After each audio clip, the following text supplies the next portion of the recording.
Hey, what's going on, guys? It's Dimitri Johnson, and you're listening to MMALatestNews.com. It's time to roll, baby. This is Jay Knows MMA. I've been covering this sport for 2.5 years now, and the one thing that I always tell people is that there's never a shortage of things to talk about when it comes to mixed martial arts. Aside from the steady influx of fight cards to cover and recap, so many of these fighters have amazing stories, and there's always intriguing narratives surrounding these events, whether it's to do with the fights themselves, or the relationship between the promotion and the fighters, or what have you. Anything virus related about the layoff or whether the UFC should be planning to forge ahead with UFC 249 or not is beyond exhausted at this point. This whole situation with being dealt an abrupt halt to the sport we all love and follow religiously during a time when we're all isolated in our homes has been exhausting. I don't really have much desire to add to it, and I'm finding my Twitter feed more unbearable than ever right now. So for today, I decided to just go with the very first thought that popped into my head when I think about what's freshest in my mind when it comes to my thoughts and opinions I have on this sport. It's Joanna Jedrzejczyk that comes to mind. 2 weeks after she took part in one of the greatest women MMA fights in history, and just how wrong I was about her over the past couple of years. First, let me start by saying I've always loved and appreciated JJ. I'm a huge fan of technique when it comes to the striking realm, and she has that in spades. For me, it's just very satisfying to see technically sound Muay Thai striking with high output in MMA. The reality is, it's not as common as most think. There are plenty of phenomenal strikers in MMA across all weight divisions, from the bottom of the rankings all the way to the top. But striking in MMA is different. We don't really see many 4 and 5 piece combinations in this game. We tend to see a lot of jumping into the pocket for a 1-2 with maybe a 3 behind it, and then both fighters are out of range until it happens again.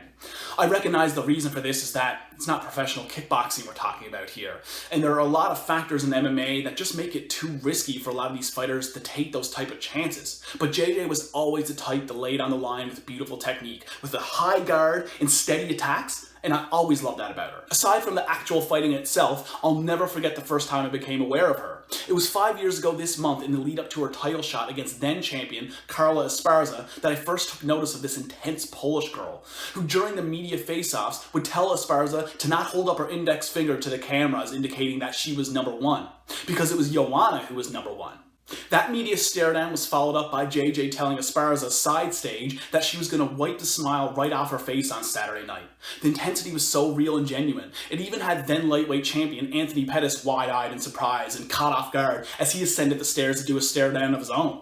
The subsequent demolishing of Esparza sent JJ right into the spotlight, and from that night on, not only did she earn a lot of respect and admiration from the fans, but a big push from the UFC itself. There wasn't anything like this in women's MMA at that point. A truly intimidating individual who backed it up with elite level skill set in the cage. It was awesome to watch her success proceed as she continuously put on amazing performances. There was great reason there was a big push by the promotion. She had earned it with all the title defenses that she got. But there came to a point where the hype became so large that I believed that she was buying into it a little too much. All of a sudden, from the outside looking in, it seemed like this genuinely terrifying Polish lady was falling victim to the same trap we've seen time and time again with famous fighters. With the gradual increase in profile and stardom, she seemed to be changing outside of the cage. The confidence was always there, but it seemed like it was starting to get inflated to the point of no return. It all came to a head when she was entering the title defense against Rose Namajunas, showing up to media appearances wearing sunglasses and announcing to the world that the Boogie Woman was coming, only to be handed her first loss in the UFC by way of knockout. At that point, I honestly thought that was it for Joanna as far as the title picture goes. I still considered her an elite talent, but felt like the writing was on the wall in terms of her future. We've seen so many fighters buy into their own hype, have it finally catch up to them, and then have them never return to form after the fact. And that's where I thought JJ was. Even though after her first fight with Rose, she had great performances, I just felt like the rest of her career was a foregone conclusion.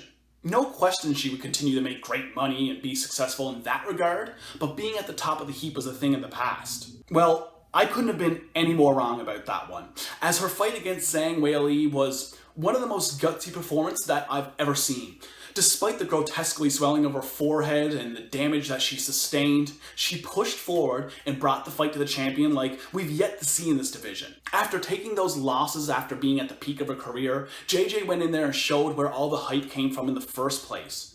She reminded me and the world that No matter how much of us outsiders feel like we know the situation from the outside looking in, we really have no idea whatsoever who's capable of what. I was wrong about Joanna Jedrzejczyk.